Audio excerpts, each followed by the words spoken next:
बिहार में शिक्षक बहाली के चौथे चरण की प्रक्रिया शुरू होने वाली है और खबर कुछ ऐसी आ रही है कि खुद परीक्षा नियंत्रक बीपीएससी के परीक्षा नियंत्रक सामने पॉडकास्ट करते हुए नजर आए हैं। आप लोग बीपीएससी के एक्स ट्विटर हैंडल पर जाकर जो है उनका पॉडकास्ट भी पूरा देख सकते हैं। वैसे उसी पॉडकास्ट के बिहाफ पर आज का ये खबर लेकर आए हैं कि बिहार में शिक्षक बहाली के चौथे चरण में 46,882 पदों की रिक्तियां आने वाली हैं। कुछ नए नियम हैं जो कि यहां पर उनके द्वारा बताया गया है कि बदलाव किए गए हैं। क्या बदलाव किए गए हैं समझेंगे, जानकारी भी देंगे। और इस पे जो है उन्होंने जब सवाल पूछा गया कि क्यों विलंबता हुई, तो देखिए जो हमने आपको जानकारी दिया था उसकी पुष्टि की है उन्होंने। हमने जानकारी आपको दिया था कि जो गेस्ट टीचर का अभी मैटर चल रहा है वो प्रक्रियाधीन है, वो सॉल्व आउट हो चुका है। दूसरा चीज कि यहाँ पर शिक्षा विभाग को जो उन्होंने वापस कर दिया था नोटिफिकेशन कि इसमें अभी भी त्रुटियां हैं, क्योंकि बहुत सारा ऐसा कैटेगरी है, खासकर महिला कैटेगरी का रिजर्वेशन का जो अपडेट था उसको लेकर भी उन्होंने कहा है कि उसमें भी सुधार होकर आ चुका है। अब चूंकि देखने योग्य बातें ये होंगी जब नोटिफिकेशन जारी होगा, क्योंकि हमने आपको दो चीजें बोला था। एक तो गेस्ट टीचर के बारे में बोला ही था कि अतिथि शिक्षक को जो मार्क्स मिल रहे हैं वो हर साल का 5 नंबर मांगा जा रहा है उनके द्वारा, लेकिन यहां पर बोल दिया गया है, क्लियर कर दिया गया है कि इनको हर साल का एक्सपीरियंस का जो है 2 मार्क्स ही दिया जाए और टोटल 10 मार्क्स ही दिया जा सकता है। ठीक है, तो इस पे मुहर लग चुका है। ये आपको नोटिफिकेशन में चीजें देखने को मिलेगी, तो नोटिफिकेशन में यह बदलाव देखने को मिलेगा। लेकिन एक बदलाव यहां पर और, क्योंकि हमने आपको कहा था कि कक्षा 1 से 8 में जो यहां पर महिलाओं को रिजर्वेशन मिल रहा है वो 50% मिल रहा है, प्लस 3% ओबीसी यानी कि डब्ल्यूबीसी, सॉरी माफ करेंगे, डब्ल्यूबीसी की महिलाओं को, यानी कि टोटल 53% का जो है रिजर्वेशन यहाँ पे मिल रहा है। तो क्या इसमें बदलाव हुए हैं? ये भी चीजें हैं जो कि नोटिफिकेशन में देखने को मिलेगी और उसके बाद ही चीजें क्लियर होंगी कि हाँ सही है या गलत है। और अगर ये बदलाव नहीं हुआ तो छात्र अभी देखिए मामला कोर्ट में भी लेकर जा चुके हैं, है ना, ऑलरेडी जा चुका है लोग, मैटर तो कोर्ट में ही चल रहा है।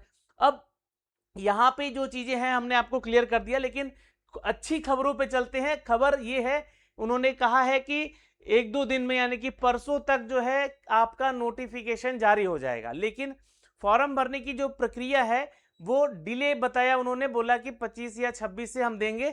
वो क्यों? क्योंकि उन्होंने एक कारण बताया कि जो आप लोग का मेंस होने वाला है बीपीएससी का, है ना, जो उसको लेकर एडमिट कार्ड जारी हो गया, तो इसके वजह से क्या होगा, यहाँ पर आप लोगों का जो प्रक्रिया में जो आवेदन करने की जो प्रक्रिया है उसमें विलंबता होगी। आइए अब चूंकि जो भी अपडेट उन्होंने दिया है उस पर एक झलक देखते हैं हम लोग यहाँ पर क्या क्या अपडेट दिया गया। तो पहली चीज कि टीआरई 4 का जो नोटिफिकेशन का तिथि है इन्होंने बताया है कि 3 से 4 दिन में दे देंगे, यानी कि परसों तक देखिए कुछ खबर अच्छी मिलेगी और 25-26 अप्रैल के आसपास जो है आपका फॉर्म भरना शुरू होगा।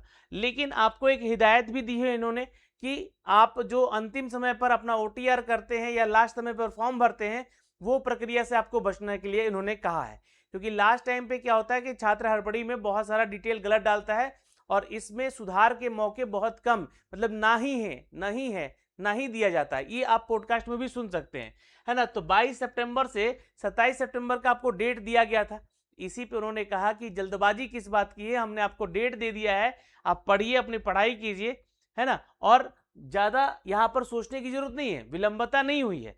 अगर हम चाहते तो ये नोटिफिकेशन जो है जुलाई अगस्त में भी दे सकते थे, लेकिन चलिए खबर अच्छी है, उन्होंने कहा है कि नोटिफिकेशन दे दिया जाएगा और साथ ही साथ जो है आप लोगों का यहाँ पर जो परीक्षा है वो आपका 22 से 27 सितंबर के बीच में हो जाएगा। तो अच्छी बात है, लगभग 6 महीना आपके पास है, पढ़ना शुरू कीजिए। लेकिन यहाँ पर जो वैकेंसीज है ये 46,882 पदों की जो जानकारी दी गई है, इसमें शिक्षा विभाग, अल्पसंख्यक कल्याण विभाग, पिछड़ा और अति पिछड़ा कल्याण विभाग, एससी एसटी कल्याण विभाग, ये 4 तरह के जो है यहाँ पर आयोग विभाग से यह वैकेंसी देखने को आपको यहाँ से मिल सकती है। अब मैं आपको एक चीज क्लियर कर दूं यहाँ से कि जो हेड टीचर की भी बहाली है वो भी आपको यहाँ से देखने को मिलेगी। इसमें पोस्ट अलग से उसका नोटिफिकेशन दिया जाएगा, तो ये सीटों की संख्या यहाँ पर जो है हो सकता है कि बढ़ जाए। ठीक है, तो आगे बढ़ता हूँ। अब चूंकि क्या है कि ये बोला गया है कि कौन कौन सा विभाग है सर, तो 3 विभाग हमने बोला जो कि अलग से शिक्षा विभाग के अलावा है, ओबीसी ईबीसी कल्याण विभाग, एससी एसटी कल्याण विभाग और अल्पसंख्यक कल्याण विभाग। यहां से इस बार जो है 287 पदों पर यहाँ पर यह वैकेंसी बताया जा रहा है। ये आने की संभावनाएं हैं, जो कि देखिए अभी मैं आपको अभी तो मैं इसको एक तरह से कहूँ तो सिर्फ और सिर्फ ये खबर चल रही है कि इतनी बहालियां आएंगी, इस कल्याण विभाग से इतनी वैकेंसीज आपको देखने को मिलेंगी। टीजीटी, प्रारंभिक और पीजीटी और प्रधानाध्यापकों की बहालियां देखने को मिलेंगी। लेकिन जो वैकेंसीज का डेटा आपको शिक्षा विभाग ने दोबारा भेजा है आयोग को, उसमें क्या आता है निकलकर, वो आपको ऑफिशियल नोटिफिकेशन में ही अब पता चल सकेगा।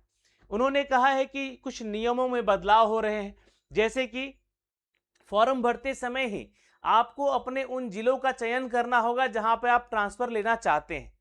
ये पहला और सबसे बड़ा बदलाव है, क्योंकि अगर आपने 38 जिलों में से 30 ही जिले चुने तो नौकरी आपकी जा सकती है। जी हाँ, आपको कहीं भी स्टार्टिंग के दौरान में भी और ना ही यहाँ पर सबका सिलेक्शन होने के बाद भी, अगर आपने अपना जिला नहीं चुना, 38 जिला का प्रायोरिटी नहीं दिया, तो आपको नौकरी से भी हाथ धोना पड़ सकता है सिलेक्शन होने के बाद भी। तो यही बात यहाँ पे कहा इन्होंने भी, फॉर्म भरते समय सभी 38 जिलों को प्राथमिकता देनी होगी और कम जिलों का विकल्प अगर चुना आपने तो सिलेक्शन पर भी रोक लग सकता है। हाँ, इसमें 1-2 जिला आप हटा सकते हैं, लेकिन कम से कम आपको जो है 38 में से 35 जिले तो चुनकर उनको देना ही होगा। इस बात का ध्यान रखिएगा। तो ये बात है यहाँ पर। दूसरा चीज है यहाँ पर कि जो नियमों में बदलाव है कि इस बार आपको फॉर्म भरने से पहले पेमेंट कर देना है, यानी कि ओटीआर आपका होगा, उसके बाद आपसे यहाँ पर पेमेंट मांगा जाएगा। तो ये एक बड़ा बदलाव है, क्योंकि क्या होता था कि बहुत सारे छात्र होते थे कि फॉर्म भर दिए, लास्ट में पेमेंट नहीं किए, तो उनका भी रजिस्ट्रेशन और एप्लीकेशन फॉर्म काउंट हो जाता था कि कितने लोगों ने फाइनली किया है। लेकिन अब उन्हीं का यहाँ पर जो एप्लीकेशन फॉर्म भरा जाएगा, जो कि ओटीआर के बाद पेमेंट कर पाएंगे। तो ओटीआर होगा आपका यहाँ पर, अगर आप लोगों ने ऑलरेडी कर रखा है तो ओटीआर भी करने की जरूरत नहीं है, आपको पेमेंट करना है और फिर उसके बाद जो है अपना फॉर्म फिलअप करना है। ठीक है, इससे जो है सर्वर डाउन होने की जो है ज़्यादा चांसेस बढ़ते थे वो कम हो जाएंगे और अंतिम दिन का इंतजार भी नहीं करना पड़ेगा। ये जानकारी आपको यहाँ से दी गई है। अच्छा, फॉर्म भरने के जो स्टेप्स हैं तो मैंने आपको बताया कि पहले ओटीआर करना है, जिसमें कि आपको सुधार के मौके नहीं मिलते, तो वो गलती आपको बिल्कुल नहीं करना है ओटीआर में, जो कि आप लोगों ने अगर की है तो उसका सुधार आप लोग जरूर करवा लिए होंगे, और नहीं हुआ है तो इस बार ओटीआर आप अलग नंबर से भरिएगा तो वो सारा जानकारी वहां पे आपको मिलेगा। ठीक है, तो ओटीआर भी अच्छे से आप लोगों को करना है। अब यहाँ पर समस्या ये होगा कि अब ओटीआर में गलती की है तो सुधार का मौका नहीं मिलेगा। अपनी जो बेसिक जानकारी है वो सही से भरना है आपको, फिर पेमेंट करना, और पेमेंट करने के बाद जो है फाइनली आपको मेन फॉर्म जो है वो आपको भरना है। ठीक है, तो ओटीआर जो भी छात्र पहली बार कर रहे हैं उनके लिए है सूचना ये, जो कर चुके हैं उनमें तो कोई सुधार नहीं हो रहा है, होने वाला है, ये बात का ध्यान रखिएगा।